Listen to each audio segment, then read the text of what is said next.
माखन चोर। हरी और परी दादी के गोद में बैठे थे। दादी भजन गा रही थी। सोसाइटी की औरतें भी साथ दे रही थी। गोविंद बोलो हरि गोपाल बोलो, गोविंद बोलो हरि गोपाल बोलो, राधा रमन हरि गोपाल बोलो, राधा रमन हरि गोपाल बोलो। 12 बजने ही वाले हैं। दादी, कान्हा जी का नाम भी भैया की तरह हरि था? हरी गुड़िया, कान्हा जी के कई सारे नाम थे। गोपाल, हरी, कान्हा, कृष्णा, माखन चोर। माखन चोर? हाँ, कान्हा जी माखन चुरा कर खाते थे, इसलिए उनको माखन चोर भी कहते हैं। तभी पापा आते हैं। चलो 12 बज गए, पूजा शुरू करें। पूजा शुरू होती है और फिर पूजा समाप्त होती है। मम्मी सबको प्रसाद देती है। प्रसाद खाकर सारी औरतें अपने अपने घर चली जाती है। हरी, तू मेरे साथ किचन चल। परी, तू दादी के साथ सोने चली जा। आप भी जाइए। पापा, परी और दादी सोने के लिए चले जाते हैं। हरी मम्मी के साथ किचन में आता है। किचन में एक सजाया हुआ मटका रखा था। हरी, कल दही हंडी फोड़नी है ना? चल हम दोनों मटके में माखन भर देते हैं। मम्मी और हरी मिलकर हंडी में गोपाल काला भरते हैं। हंडी भरने के बाद मम्मी फूलों से हंडी ढक देती है और फ्रिज में रख देती है। चल, अब मैं सोने जा रही हूँ, तू भी सो जा। Good night. मम्मी चली जाती है। तब हरी सोचता है, मेरा नाम भी हरि है। कान्हा जी का नाम भी हरि था। कान्हा जी को माखन चोर कहते हैं, फिर मुझे क्यों कोई माखन चोर नहीं कहता? हरी के दिमाग में आइडिया आता है। आइडिया, अगर मैं इस हंडी में से सारा माखन चुरा लूंगा तो सब मुझे भी कान्हा जी की तरह माखन चोर कहेंगे। हरी फ्रिज खोलता है और मटका निकालता है। मटके में से सारा माखन बड़े से बर्तन में निकालता है और मटका फूलों से ढक देता है। अब ये बर्तन अपने कमरे में छिपा देता हूँ। हरी कमरे में बर्तन छिपा देता है और सो जाता है। दूसरे दिन सोसाइटी के सामने मैदान में सब इकट्ठा होते हैं। ढोल ताशे बजते हैं। हांडी लटकी हुई है। हरी और परी दादी के साथ है। बाकी बच्चे नाच रहे हैं। चलो बच्चों, बहुत हुआ नाचना, अब दही हांडी फोड़ो। पापा की बात सुनकर हरी खुश हो जाता है। अब आएगा मजा। सोसाइटी के मोटे मोटे लड़के हांडी के नीचे इकट्ठा होते हैं और एक दूसरे के ऊपर चढ़ते हुए हांडी तक पहुंचते हैं। सबसे ऊपर गोलू भैया थे।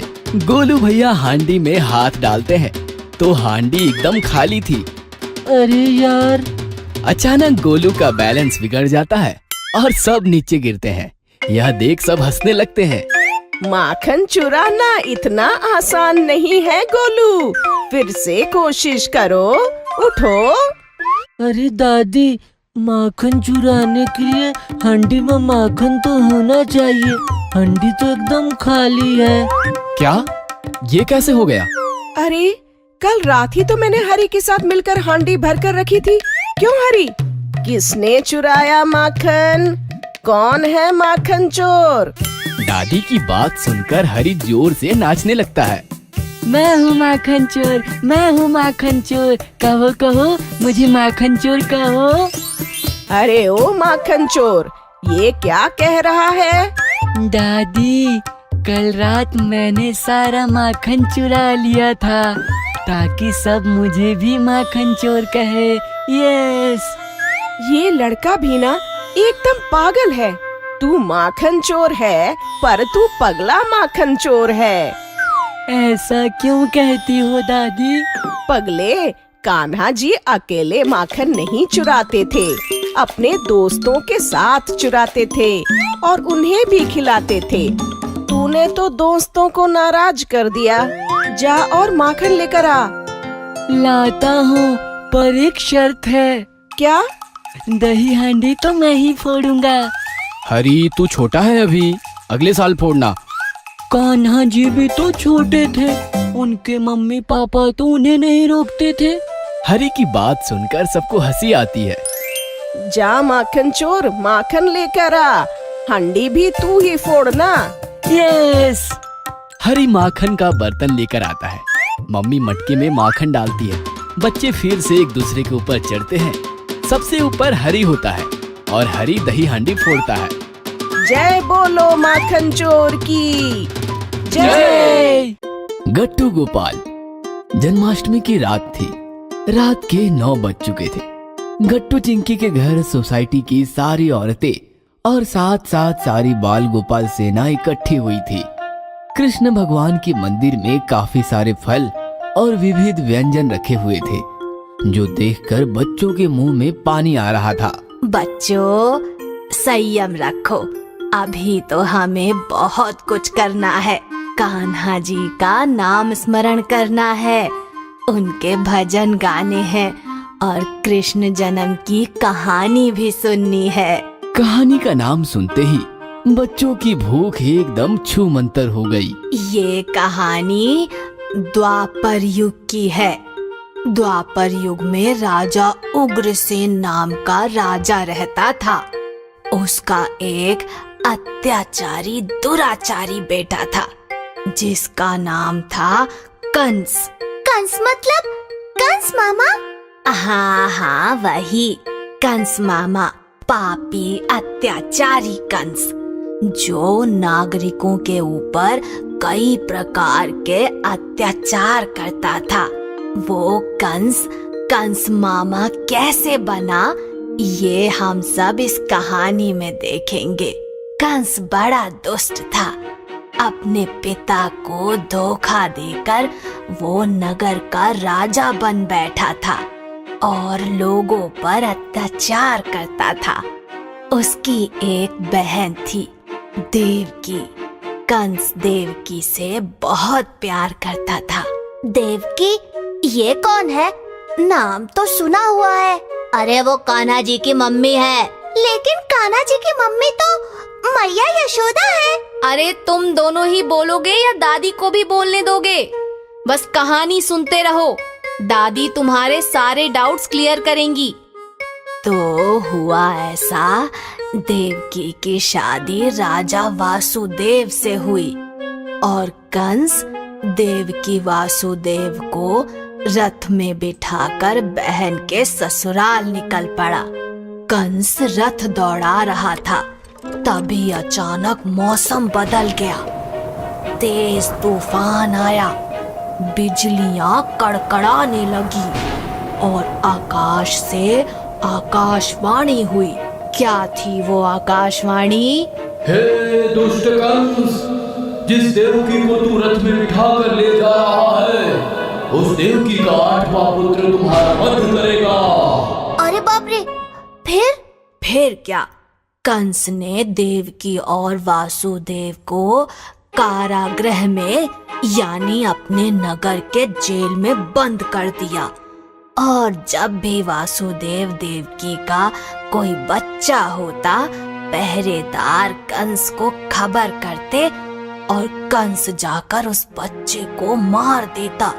ऐसे करते करते कंस ने देवकी के 7 बच्चों को निर्दयता से मार दिया। How sad! मुझे नहीं सुननी ये कहानी। चिंकी सुनो तो, आगे हमारे हीरो की यानी हमारे कृष्ण कन्हैया की एंट्री होने वाली है। हाँ, भगवान विष्णु कंस का संहार करने के लिए देवकी वासुदेव के 8वें पुत्र बनकर जन्म लेने वाले थे। मतलब कंस अब 8वें पुत्र को भी मार देगा? नहीं, भगवान को भले कोई कैसे मार सकता है। विष्णु जी ने माता माया से मिलकर एक प्लान बनाया। माता माया एक नन्ही बच्ची बनकर यमुना पार रहने वाले वासुदेव के मित्र नंद के यहाँ पैदा हो गई। इधर भगवान विष्णु ने देवकी की कोख से जन्म लिया। जैसे ही 8वां पुत्र जन्मा, सब पहरेदार सो गए। जेल के दरवाजे अपने आप खुल गए। जमकर बरसात होने लगी। और फिर वासुदेव जी बच्चों को एक टोकरी में रखकर यमुना नदी पार करते हुए नंद जी के यहाँ जाने लगे। नाग देवता अपने हुड से बच्चों को बरसात से बचाने लगे। बच्चे के पैरों का स्पर्श होते ही नदी का पानी भी रास्ता देने लगा। यही ना हमने टीवी में देखा है ये सब। बिल्कुल सही। वासुदेव जी ने अपना बच्चा माँ यशोदा को सौंप दिया। उनके यहाँ जन्मी मायावी बच्ची को लेकर वो फिर से कारागृह में आ गए। फिर कंस आया और उसने बच्चा समझकर उस बच्ची को मार दिया। लेकिन वो बच्ची तो माया थी। उसने माया का रूप लिया और बोली, हे मूर्ख कंस, कितने भी प्रयास कर तू नहीं बचेगा, क्योंकि तुम्हें मारने वाला बच्चा धरती पर जन्म ले चुका है। अब तेरा विनाश निश्चित है। वो 8वां बच्चा और कोई नहीं, विष्णु जी का अवतार हमारा मुरली मनोहर कान्हा था, जो कंस के चुंगल से आजाद होकर नंद और नंद रानी यशोदा के साथ बाल लीलाएं कर रहा था। अब समझा, कान्हा जी की 2 मम्मी थी। एक थी माता देवकी और एक थी मैया यशोदा। बातों बातों में 12 बज गए। अचानक आसमान में आतिशबाजी होने लगी। वातावरण उत्साहित हो गया और कृष्ण जन्म का मुहूर्त शुरू हुआ। सबने मिलकर विधिवत पूजन किया और आरती उतारकर कान्हा जी का स्वागत किया गया। और फिर सब मिलकर भक्ति भाव से प्रसाद ग्रहण करने लगे। सावन के झूले। गट्टू हाथ में मोटी रस्सी लेकर तेज बरसात में खड़ा था। दादी चिंकी और गांव के दोस्त आंगन में खड़े चिल्ला रहे थे, गट्टू बेटा वापस आ जाओ। गट्टू प्लीज वापस आ जाओ, तुम्हें सर्दी हो जाएगी। नहीं, मैं झूला टांग कर ही रहूंगा, चाहे कुछ भी हो जाए। ये सावन की बरसात है बेटा, यूं आई और यूं गई, तुम वापस आ जाओ। लेकिन गट्टू कहाँ सुनने वाला था। बार बार रस्सी घुमाकर ऊपर फेंक रहा था और रस्सी बार बार फिसल रही थी। ये लड़का नहीं मानेगा, बिल्कुल अपने पापा पर गया है। उसके पापा भी इसी नीम के नीचे रस्सी लेकर घंटों खड़े रहते थे। सावन शुरू हो चुका था। सावन मतलब बरसात का आना जाना और त्योहारों का खजाना। छुट्टियां थी, इसलिए गट्टू चिंकी शहर से गांव आए हुए थे। अपने गांव, अपने घर। शहर से बाहर हरे भरे पेड़ पौधों के बीच उनका बड़ा सा पुराना घर था, जिसे वाड़ा कहते हैं। इतने बड़े वाड़े में दादी अकेली रहती आई थी। लेकिन गट्टू चिंकी के आते ही गांव के सभी बच्चे जमा हुए और वाड़ा खुशियों से भर गया। दादी कहाँ खो गई? बारिश रुक गई, गट्टू चिल्ला रहा है, चलो। हाँ, चलो चलो। और फिर क्या, दादी चिंकी और बच्चे बाल गोपाल गट्टू की तरफ भागे। आते ही दादी ने गट्टू से रस्सी ली, हवा में घुमाई और ऊपर फेंकी। झूला तैयार। वाह दादी, मान गए। बूढ़ी जरूर हूँ, लेकिन गांव में कोई टक्कर नहीं दे सकता मुझे। बताओ पहले कौन झूलेगा? दादी का झूला देखकर गांव की औरतें भागती हुई आई और चिल्लाई, हम झूलेंगे, हम झूलेंगे। उनकी हड़बड़ सुनकर गट्टू चिंकी दादी से बिलक गए। नहीं, बिल्कुल नहीं। अरे दादी के लाडलो, ऐसे कैसे? झूली पर बैठने का पहला हक हम औरतों का है। अरे निर्मला, सुनीता, क्यों सता रही हो मेरे पोता पोती को? इतने सालों बाद शहर से आंगन आए हैं, झूले पर बैठने का हक तो इन दोनों का है। फिर क्या, गट्टू चिंकी को झूले पर बिठाया गया और दादी उनको झूला झुलाने लगी। चिंकी पहली बार इतने बड़े झूले पर बैठी थी तो वो चिल्लाने लगी, अरे उतारो मुझे, नीचे उतारो, नीचे उतारो। चिंकी एंजॉय, तुम रोप वे में बैठी थी ना, उसके आगे ये गांव का झूला क्या चीज है? और फिर चिंकी संवर गई। दोनों भाई बहन झूला झूलने लगे। गांव की औरतें सावन के गीत गाने लगी, नाचने लगी। काफी कल्चरल माहौल बन गया। दादी पूरा प्रोग्राम टैब के जरिए शहर में बैठे मम्मी पापा को दिखा रही थी। सब लोग काफी एंजॉय कर रहे थे। झूले पर बैठे गट्टू ने देखा एक काफी दुबला पतला सा लड़का दूर से खड़ा दोनों को झूलते हुए देखकर खुश हो रहा था। गट्टू झूले से उतरकर उस लड़के की तरफ जाने लगा। गट्टू को आता देखकर लड़का वहां से भाग गया। गट्टू किसी से कुछ पूछता उससे पहले ही निर्मला आंटी बोली, गट्टू हमारा भी वीडियो खींचो ना। और फिर गट्टू वीडियो में ही खो गया। आंटी और जोर से, और जोर से। अरे मुझ में तुम्हारी दादी जितनी ताकत कहाँ। दादी अम्मा दिखाओ अपनी कसरत। और जैसे ही दादी ने झूला संभाला, गट्टू चिंकी का मुंह खुला का खुला रह गया। मम्मी पापा देखो, दादी झूले पर उठक बैठक मार रही है। देखो झूला कहाँ से कहाँ जा रहा है। दादी और ऊपर, दादी और ऊपर और ऊपर। और दादी बिना थके झूला झुलाती ही गई। फिर सब लोगों ने लंबा ब्रेक लिया। दादी शहर में हम डेली कोई ना कोई एडवेंचर करते रहते हैं, लेकिन झूला तो सबसे सुपर डुपर है। ये सुनकर दादी जोर से बोली, अरे वो सब तो तुम शहर वालों के चोचले हैं, ये झूला देसी मामला है। और जानते हो गट्टू चिंकी, सावन में झूला झूलने की परंपरा बस एक परंपरा नहीं, हमारे पूर्वजों की सूझबूझ का उदाहरण है। सावन में पेड़ पौधे तरोताजा होते हैं, उनके नीचे झूला झूलने से हमारी मांसपेशियों को भरपूर व्यायाम और भरपूर ऑक्सीजन मिलता है। इतना कहकर दादी औरतों को लेकर अंदर वाड़े में निकल गई। अरे भाई, उनको गट्टू चिंकी के लिए देसी घी के लड्डू जो बनाने थे, दादी के जाते ही जो होना था वही हुआ। बच्चों का लड़ाई झगड़ा शुरू। अब मैं बैठूंगा। नहीं मैं। अरे दादू मीना झगड़ो मत। देखो ना चिंकी, ये दादू हमेशा ऐसा करते हैं। हम एक काम करते हैं, सबको एक एक राउंड बांट देते हैं। मीना सबसे कम खेली, इसलिए पहले उसका राउंड। 2 मिनट वो झूलेगी, उसके बाद दादू। ऐसे ही 2-2 मिनट सबको हम बांट देते हैं, फिर सबको चांस मिलेगा। और फिर सब कुछ डिसिप्लिन से होने लगा। जैसे ही दादू का राउंड आया, दादू झूला झूलने लगा और झूलते झूलते अचानक रुक गया। दादू आपका पूरा 1 मिनट बाकी है। अरे मैंने उसे आते हुए देखा। किसे? उस दुबले पतले लड़के गोविंद को। क्या गोविंद यहाँ है? उसे भगाना पड़ेगा। वो पहले भी आया था, पक्का वो झूले पर बैठने ही आया होगा। और तभी गोविंद हिम्मत करके करीब आया। अरे जरा मुझे भी झूलने दो। भाग नहीं तो मार मिलेगी। हाँ गोविंद, प्लीज जाओ यहाँ से, हमें डिस्टर्ब मत करो। बच्चों का शोर सुनकर दादी बाहर आ चुकी थी। नहीं, गोविंद कहीं नहीं जाएगा। और दादी, आप इस गोविंद के लिए हमें सुना रही हो? हाँ गट्टू, माना कि गोविंद गरीब है और अशक्त है, लेकिन उसका भी तो मन है झूला झूलने का। और गट्टू, गोविंद भी तुम्हारा दोस्त है। मैं तो कहूँगी वो तुम्हारा भाई है, दूध भाई। गट्टू, जब तुम बहुत छोटे थे, तुम भी कमजोर थे। वैद्य ने तुम्हें गाय का ताजा दूध पिलाने को बोला था।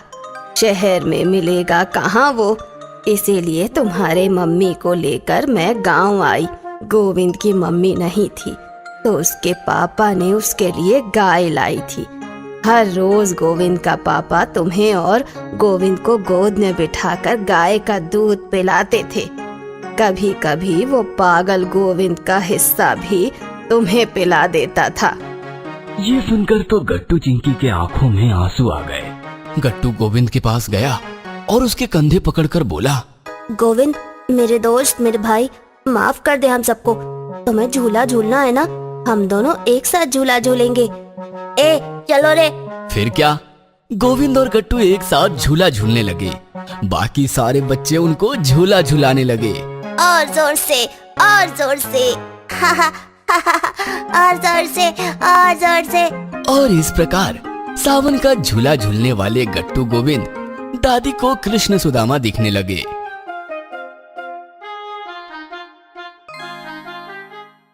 अगर आपको हमारी वीडियोस पसंद आ रहे हैं तो इन्हें लाइक करें, कमेंट करें और सब्सक्राइब करें